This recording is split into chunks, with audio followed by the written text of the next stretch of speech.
Meanwhile, down in Arlington, Texas, Terence Crawford, last year's Fighter of the Year, as chosen by the boxing writers, is in action. Usually, that connotes a higher level of technical skill. I'll be here in upstate New York with Bernard Hopkins. Max Kellerman is with Roy Jones ringside there in Arlington, Texas, where already the arena has at one point tonight been evacuated for a tornado scare, or at least I know the production truck was. Max, what's the tornado situation as we get ready to come to you now? Well, no tornado apparently in here at the moment. But the irony is that we're not in Nebraska right now, where in consecutive fights in Omaha, Terence Crawford drew over 10,000 people, including Warren Buffett, to the last one, because the only available venues tonight were outdoors, and the risk of bad weather in Nebraska, severe weather, was considered too great. So the fight winds up in Texas, where, of course, there's severe weather. But I suppose it's impossible to resist the urge to say the real gathering storm tonight, Jim, seems to be in Verona, New York. So here we are, Jim Lampley and Bernard Hopkins calling what seems to be, on paper at least, already a candidate for Fight of the Year in Matisse and Provodnikov. That looks like to be a battle of wills. This more like a battle of skill. Dulorme against Terence Crawford, but look a little closer, because what separated Crawford so far from the also-rans has been not just a fighting heart, but a taste for combat. When the going gets rough, he seems to enjoy it. And if there's been a criticism of Dulorme so far in his career, the thing that has kept him, once one of the hottest prospects in boxing, from becoming really considered one of the best fighters in the world, is that when the going gets rough, he instead seems to look to just get through it. So while, yes, that is a battle of wills, this one is too. Welcoming in Roy Jones Jr. right now, as Jim Lampley calls you, the pound-for-pound fighter of the 90s. I agree. So Crawford, the lightweight champ, the 2014 Fighter of the Year, top 10 on all these pound-for-pound lists, rising star, rises from lightweight to 140 pounds. What are your expectations tonight? Well, right now, I'm looking to see exactly what does he do to go out and neutralize Thomas Dulorme. Thomas Dulorme was a high prospect at one point who still only has one loss on his record. He's that far away from being an undefeated fighter himself. The thing you want to see in Crawford tonight, although we saw him at 140 once, Dulorme is coming from 147 to 140. He's coming from 135 to 140. Can Crawford bring his power from 135 to 140 and be successful again? Especially against a guy who's going down from 147, a naturally larger man. Let's look at the tail of the tape. We see Terence Crawford, 27 years old, actually the older fighter by 2 years in this fight, but they both should be in their physical primes. Dulorme a little taller, Crawford a little better reach as measured from the armpit to the end of the fist. They both weighed in under 140, but today, Crawford on our unofficial scales was a $155. Dulorme wouldn't get on our unofficial scales, so unofficially, they may be fighting as middleweights tonight. There's Thomas Dulorme. Dulorme's prospect star has faded a bit following his knockout loss to Carlos Abregu in 2012. But he has won 6 straight since then, including a win over the very tough Hank Lundy in his last fight back in December. And Roy, going into this fight, there were questions about Dulorme's heart and his willingness to battle through the tough moments.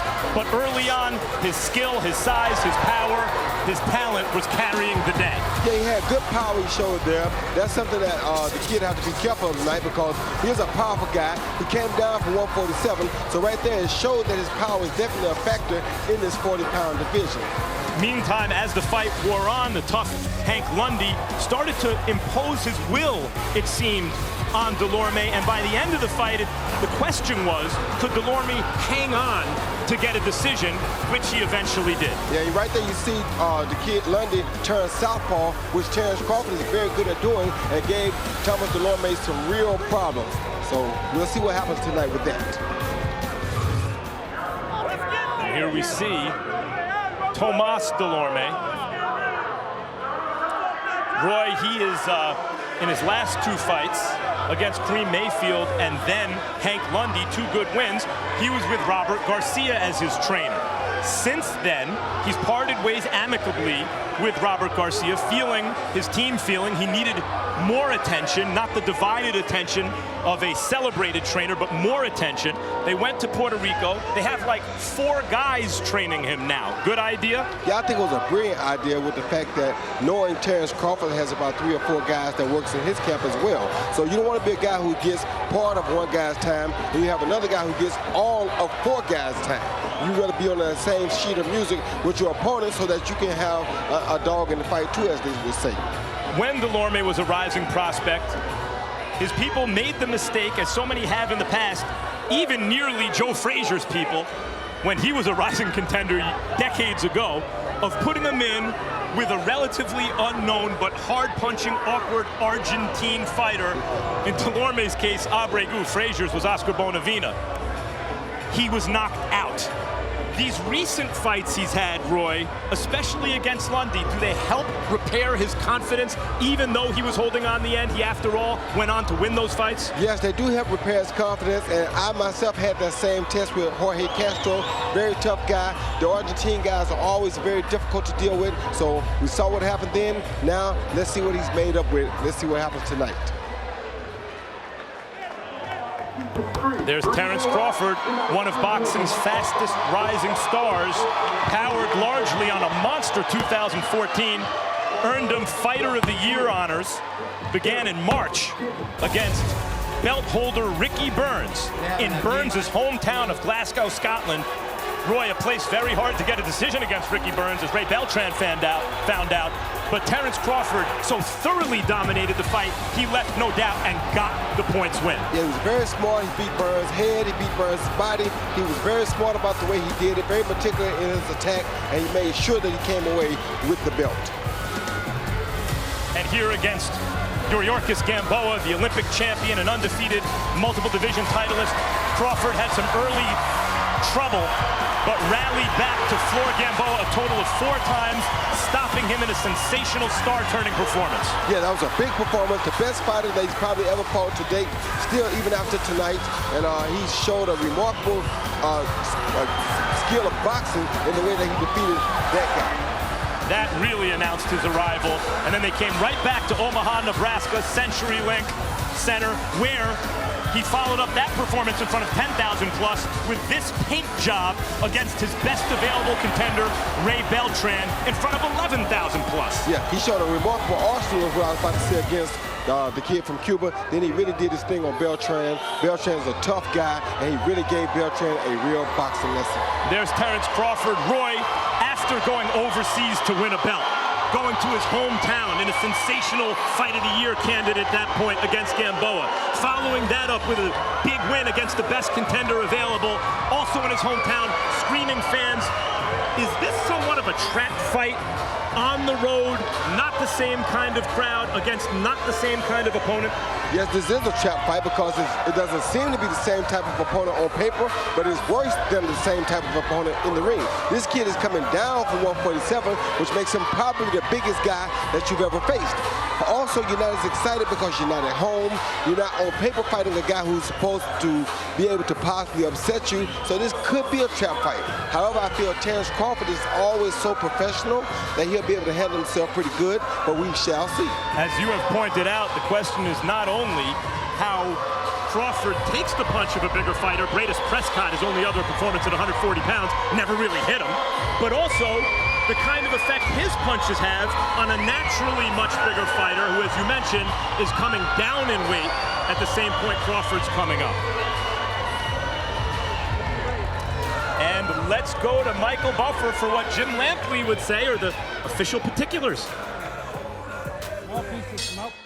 Ladies and gentlemen, good evening and welcome to the University of Texas here at Arlington. This is the main event of the evening. 12 rounds of boxing for the vacant WBO Super Lightweight Championship of the World. And it's all presented to you by Mr. Bob Arum and Top Rank Incorporated in association with Gary Shaw Productions. Sponsored by Tecate con Carácter and sanctioned by the Texas Department of Licensing and Regulation, Chairman Mike Arizmendez, Executive Director William Kuntz. The World Boxing Organization President Francisco Paco Barcarcel. the 3 judges in attendance here at ringside, Larry Hazzard Jr., Robert Hoyle, and Levi Martinez. And inside the ring, in charge of the action at the bell, your referee, Rafael Ramos. And now, ladies and gentlemen, the officials are ready, the fighters are in the ring, and they are ready. So for the thousands in attendance and the millions watching around the world, ladies and gentlemen, let's get ready to rumble!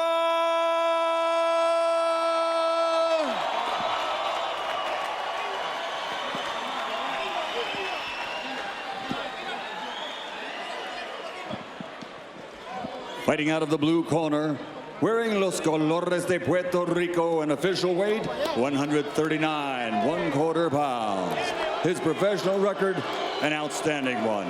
22 victories, including 14 wins by knockout, only 1 defeat.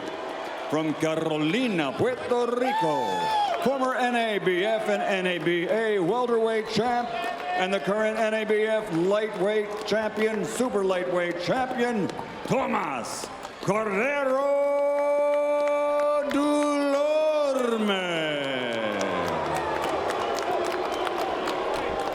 And his opponent across the ring, fighting out of the red corner, wearing blue with red and white, officially weighing in at 139 3/4 pounds. His professional record, a perfect one. 25 fights, 25 victories, including 17 wins by knockout, from Omaha, Nebraska, USA. The former WBO lightweight champion of the world, Terence Crawford.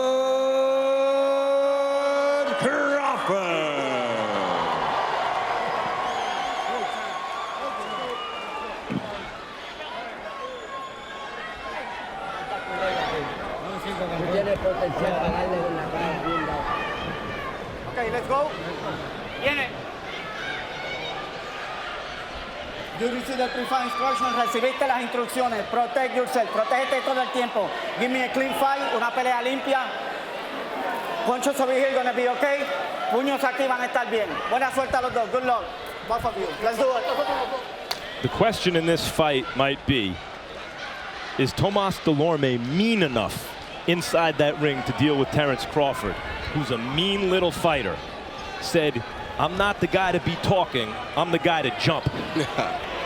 And he means that.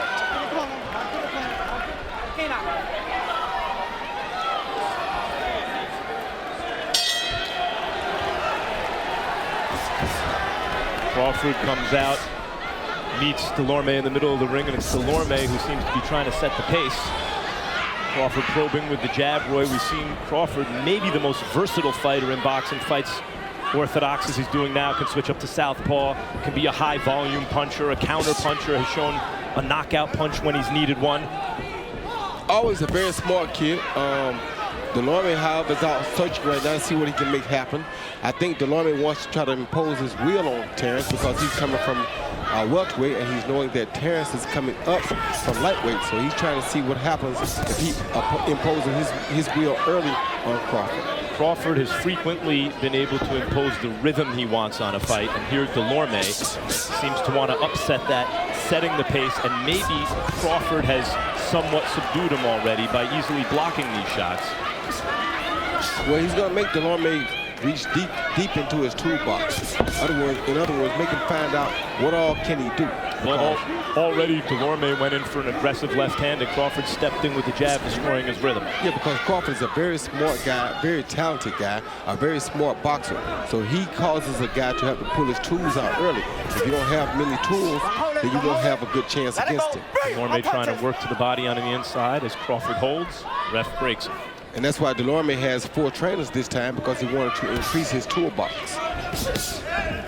Dulorme, that time with the right hand, though blocked, partially landed to Crawford's midsection. And that may be a decent strategy for him, Roy, even if he's not landing cleanly, land on Crawford somewhere. He has to throw as much as he can to make Crawford keep his punches at home, or keep his hands at home for defense, like that. When Crawford's smart, So if I'm in Crawford's corner, I'm telling him let's just wait Dulorme out, because usually Dulorme decreases in the later rounds. His output does. Dulorme's been the more energetic fighter. Crawford, the fighter with better timing so far. 2 minutes gone in round 1.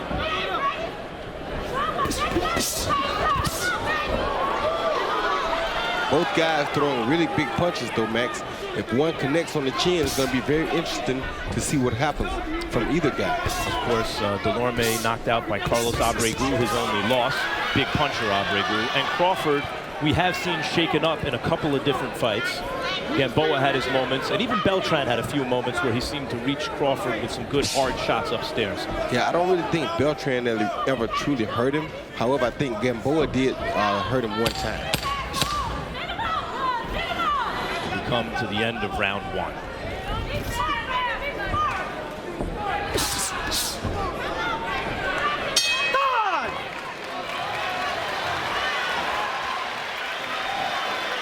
And there's Terence Crawford's mother making the trip down here to Arlington. Hasn't had to travel far in Nebraska recently, in Omaha. Stay down. Not when he coming forward. When you going forward. 1 and 2 up. 1 and stay down. Somebody get out. So hey, start using those feints a little bit. Maybe 1 or 2 to see what they're gonna do. After you feint, go with that jab. Okay. All right. You see how when you stand, he ain't gonna come forward. You see how far it's. Estamos bien, tranquilo, estamos bien. No te voy a dar agua. El cubo que va aquí, ¿dónde va el cubo que va allí? Para tirar agua. No es que no lo. Ven aquí, vamos, vamos, mano arriba.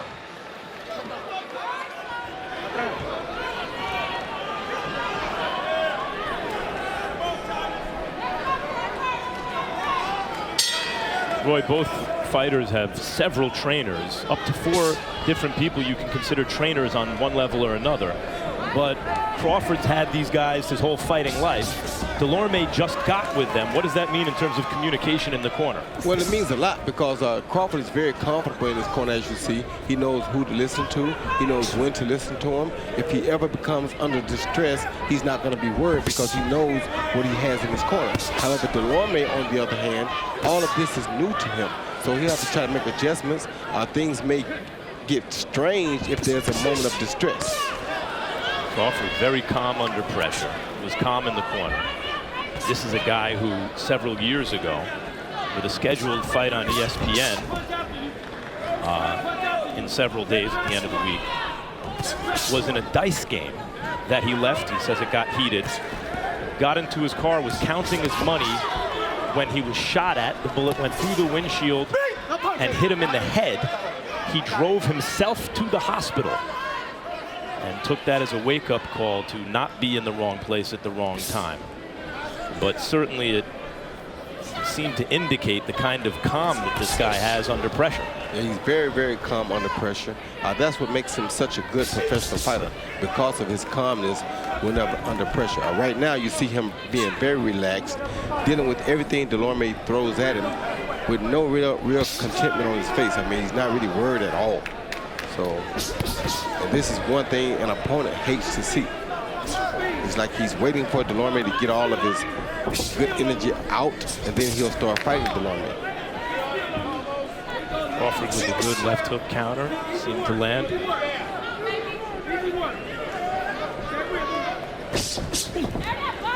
Dulorme trying to step up the activity, but Crawford easily weaved both jabs.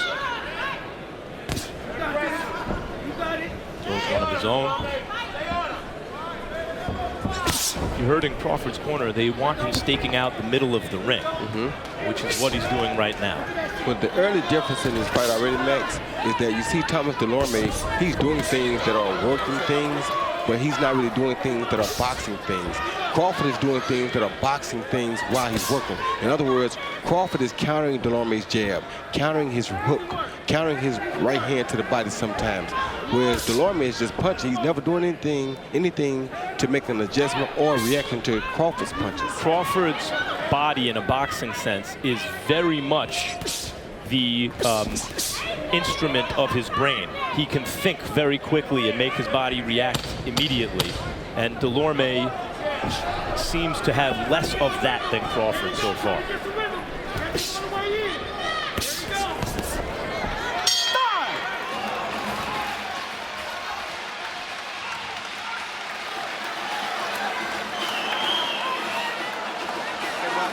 Next Saturday night, heavyweight champion of the world, Vladimir Klitschko, defends the heavyweight championship against undefeated Philadelphian Bryant Jennings. And on May 16th, Gennady Golovkin, Triple G, going for his 20th consecutive knockout win against Willie Monroe. Also that night, it's the HBO debut of flyweight star Roman Gonzalez, who matches up with Edgar Sosa.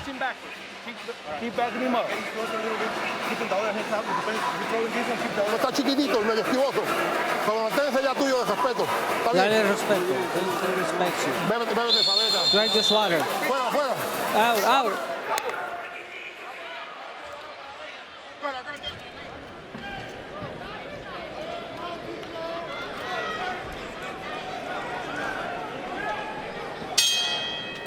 Round 3 here in Arlington, Texas. The opening fight of a split-site doubleheader a little bit later on. From Verona, New York, Matisse Provodnikov, which, boy, the bell hasn't rung for it yet, and it's already almost a Fight of the Year candidate. World War III is about to break out in Verona. Meantime, the chess match that many anticipated, and Crawford, though he hasn't done a whole lot, seems in control. He is in control. He's using his jab. Like I said, he's making a lot of boxing moves. He just swiped him across the chin with a small right hook just to let him know I can hit you whenever I get ready. And just then rolls with the shoulder, so Dulorme's punch goes wide and connects with his own inside.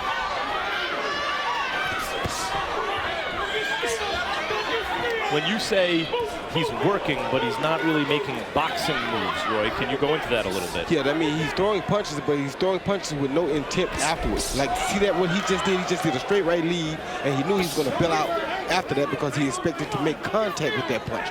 So when he punches, he has other things planned after the punch. Crawford does. Yeah, Crawford does. Dulorme, like that jab, after he jabs, like that's it. That's over with. He has nothing else planned after that big right hand. Whereas, see, Crawford just tried to sneak that same overhand right, but over the top of Dulorme's jab. So everything Crawford does is with a boxing reason.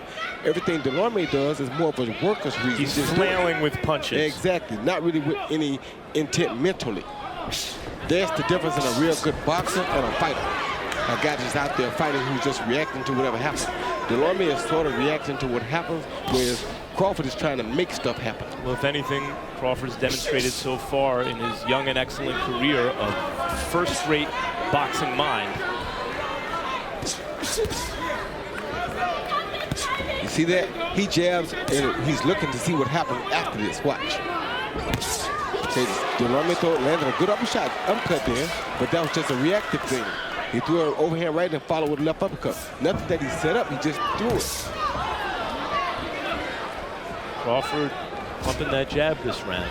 It's one at a time, but as Roy mentioned, he's probing with it. See, Dulorme threw that hook with no intent of doing anything afterwards. Dulorme ties Crawford up in the middle of the ring and throws a flailing left hook, to which Crawford responds with a straight right hand that lands and a jab. And while Crawford is throwing his straight right lead, he's eventually going to try to set up a hook afterwards.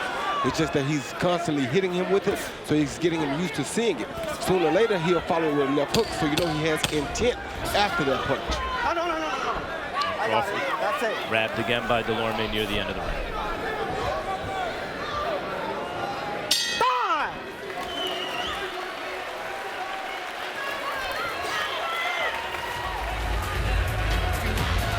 We'll take you back to Arlington in just a second. Meanwhile, a look at Turning Stone Casino in Verona, New York, where a crowd of 4,500 is inside the arena and waiting expectantly for Lucas Matisse.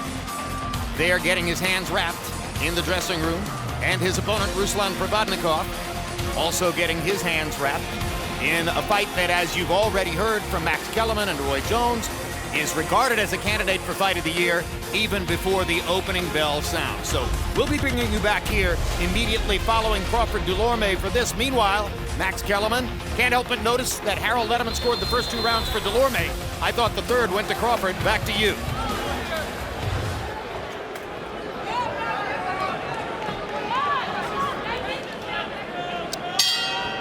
So we begin round 4 with 3 in the books. The inimitable Harold Letterman. How do you have it, Harold? Thank you, Max. I gave the first 2 rounds to Thomas Dulorme. I thought he was busier. Terence Crawford more relaxed. Dulorme, you know, winging some really hard shots. In round 3, Terence Crawford put his game together, started throwing nice left jabs. Dulorme didn't do much. Dulorme was laying back, looking for that left jab, hitting him in the face. 2 rounds to 1, 29-28, Thomas Dulorme. Thanks, Harold. And Roy, I can see that. While Crawford, you could see, was strategically in control of the fight, in terms of the actual action, Dulorme was busier in the first 2 rounds. Yeah, because like I said, he's working, he's pushing the issue, but he got to do it with boxing intent to last 10 rounds or 12 rounds. And at some point, he has to start making real boxing moves. Sure, in a 12-round fight, of course, if you have 2 in the books, you don't have to win that many more to make it a close fight. But because of his reputation, though, I'm sure Terence Crawford is not worried, because he's hoping that Dulorme is going to fade like we've seen him do in the past. And like the last fight he had, we saw him fade badly, and that's what I'm sure the Terence Crawford corner is looking for. CompuBox analysis of Terence Crawford corroborates what boxing fans see when they watch him. He's versatile. He's adaptable. If he needs to be the aggressor and have a high volume punch output during the course of a fight, that's what he'll do. If he needs to be the counter puncher, he'll do that. In the Gamboa fight, New Yorkers kept jumping in and catching Crawford on the way in. Crawford switched to southpaw and caught him with knockdown, and then eventually knockout blows on the way out. And just now I saw Thomas Dulorme actually do some boxing stuff. He tried to counter with an uppercut and a right hand, so he did something with not all the intent on just the first move. So he may be starting to warm up a little bit now. Do you think Crawford is fighting maybe a little more tentatively because he's at 140 pounds against a big 140-pounder? Well, in the first round, I think Dulorme landed a straight right to the chest, Max. And sometimes when a guy lands a punch like that, it lets you know that you don't need to get caught by that punch no time soon. And I think that's what happened. So Crawford is playing it smart. And his corner told him the same thing. Let's let him burn some more steam off. Then we'll take some chances. And those punches don't quite have the same effect on you if you've done your work. If you've done your work later early in the fight. But if you let him land it early, it could cause all types of problems. Crawford smiling at Dulorme. Dulorme staying behind the jab. Not allowing Crawford to actually dominate the action, even if Crawford's giving the impression that he's under control. Crawford better be careful because Dulorme is a big puncher here. Good right hand. The end of that round by Crawford.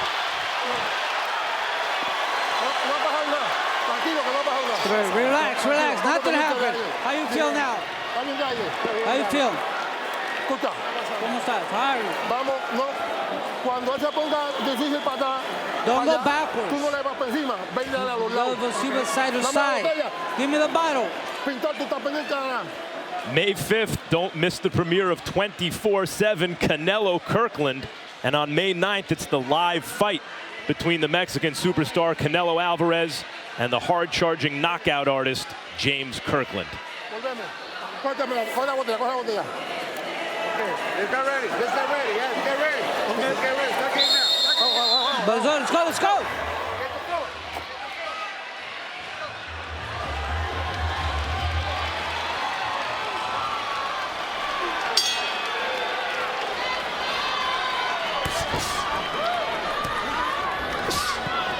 And Dulorme comes out, Roy, seeming to want to reestablish the kind of a little bit more of an energetic pace, throwing the jab to the head and to the chest. Yeah, he has a good long jab, Max, but I don't see him setting anything up off of that jab. A good boxer usually throws a jab with intent to do something afterwards. If your jab is your main punch or the main thing you're expecting to land, that's not a good look. especially in a 12-round fight against a guy who's a pretty complete boxer. Crawford showed at the end of the fourth, Roy, that he was figuring some things out and hitting Dulorme cleanly with a right hand. But at a certain point, doesn't he need to start breaking Dulorme down and changing the actual outcomes of each round, not just the tenor of the fight? Yeah, but as you know, most people know that Dulorme is good for the first 4 or 5, maybe even 6 rounds. And that's what guys train for against Dulorme, to let him have his way, 5 or 6 rounds, make him work. Then he'll slowly fade, usually. And this time, I think he hired some better guys as far as the strength and conditioning goes as well. And with that being said, he may not fade. So that's what Terence will have to be careful of. And not to belabor the point, but he was a real top welterweight prospect not long ago, Dulorme. A big welterweight prospect. So Crawford can't get too relaxed here because he can't punch. Yeah. And Dulorme, while that 1-2 didn't come close to landing, Crawford easily picked it off moments ago on his gloves. It still kept Crawford's gloves at home. That's the good thing about the work ethic that Dulorme has. It does. That was a good boxing move. Like I told you last round, now he's starting to do boxing moves, and it may be that he's warming up now. Because earlier he wasn't doing things like that. Dulorme having his moments in this first half of the fight. But the question with him is not, as you mentioned, how he does in the first half of fights. It's does he have that thing in him, that taste for combat that can carry him through the second half of the fight, where he can actually succeed in those later rounds. That's always the question for Thomas Dulorme. But he's boxing well enough, Roy, that Crawford's not able to do a lot of what he wants here. No, he's not. It's because he's making boxing moves now. You saw he just countered Crawford's right hand just then. So now he's making more boxing moves and he's getting into the fight that way. Making Terence Crawford have to be careful because he knows anytime that he punches, something may come back. Crawford staying orthodox for now. Looks like he was thinking about giving southpaw a try just then.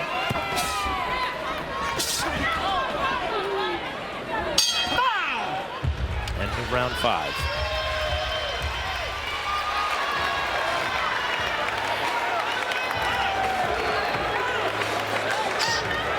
You all right? Good, good. Easy work. Hey, where your mouthpiece at? Oh. Hey, don't get lazy with your punches, okay? Be real careful. This motherfucker's still dangerous because he's still throwing with all that damn power. Yeah. All right? He's tiring himself out and shit. What we on, 6? 6 coming, but. All right. Hey, pick it up. You said 2nd? Yeah, 6 coming. All right. I know you're good, but just pick it up on him a little bit when you get closer to the end of the round like you did the round before. Okay? All right.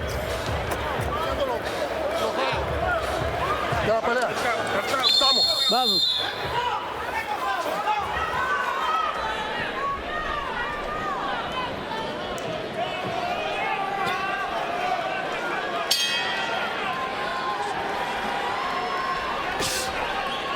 We start round 6. Looking at this, total punches landed so far.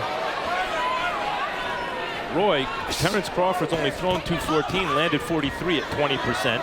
Dulorme's thrown 266, landed 19%, but because he's busier, he has the advantage through 5, 50 to 43 over Terence Crawford in terms of punches landed. And that might be the only one that matters so far. Exactly. That's what I was trying to tell you. He's right about round 6, and you see what happened in round 6.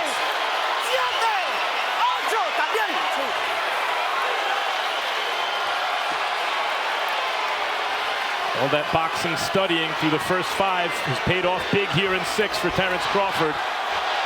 He's measuring and tattooing Dulorme in the corner. Crawford, just with surgical precision, drops Dulorme again.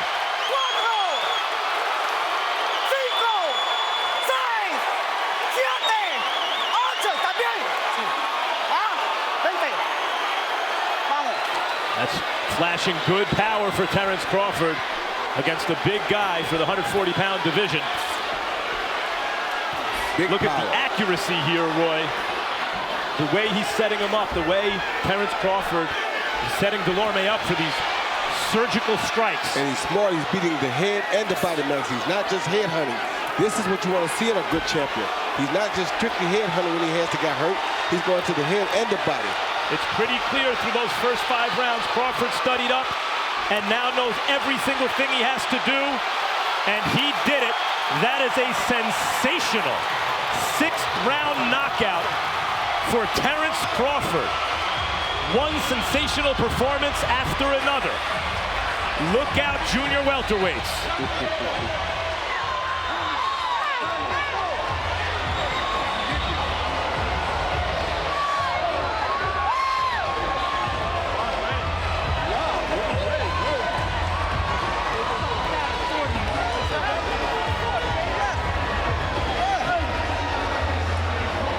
That's what you call professional boxing and sticking to your game plan. Even as he was giving away some rounds. You got to do that sometimes.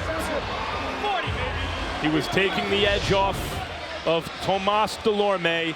And here are the 2 shots that hurt him, Roy. Measured him, hit him with the left and the right hand. Faded the jab and hit him with the hook right hand, something he had been setting up behind the jab all night, which is what I told you earlier. When he's used that jab, he's looking for what he can do afterwards. And it's what he did after the jab is what hurt Thomas Dulorme. When you saw Dulorme punch, he wasn't doing that. See that? Hook right hand right over the top. Right off of a feint jab. He feinted the jab like he's going to throw the same jab he's been throwing, but he changed it to a hook right hand. And he had been doing this all night long. It just was a matter of time before he went with the gusto. I went with the killing punch. And then it seemed, once he had him badly hurt, here's the second knockdown. It seemed that he had studied up in the first 5 rounds and knew every single thing he had to do once he got Dulorme hurt. Of course, once he got him hurt, he just had to keep on hitting him. He's fatigued a little now. Once the fatigue sets in, you just keep throwing at him. He caught him with that clean right hand, and down he went again. And here's the end. I mean, Dulorme never truly had his legs back, Roy, and possibly could have continued fighting, but it was clearly academic at that point. Crawford seemed to have beaten the fight out of him. Crawford made sure he beat the head and he beat the body so that he would never get his legs back. That's the mistake a lot of guys make when they're trying to finish. They beat the head, but they don't beat the body to ensure that the opponent doesn't regain consciousness. Terence Crawford celebrating with Coach McIntyre. And there is Deborah Crawford, Terence's mom. Pretty happy about what she saw here tonight, Roy. And she should be.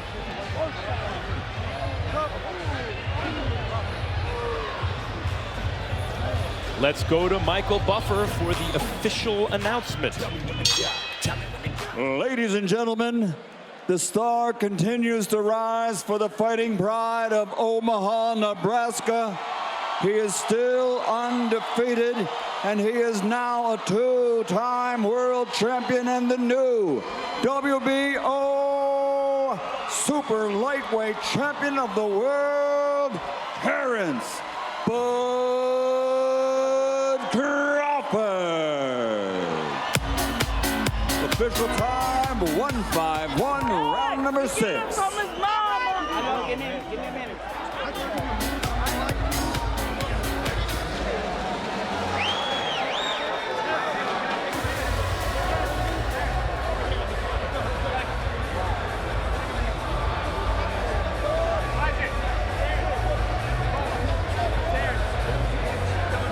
Roy, here we see the final punch stats, which Dulorme had a slight edge heading into the 6th round, but Crawford wound up landing 67 out of 276, 24%. Dulorme 53 out of 280, 19%. Dulorme came into that round having landed 53 punches, 19% of his punches.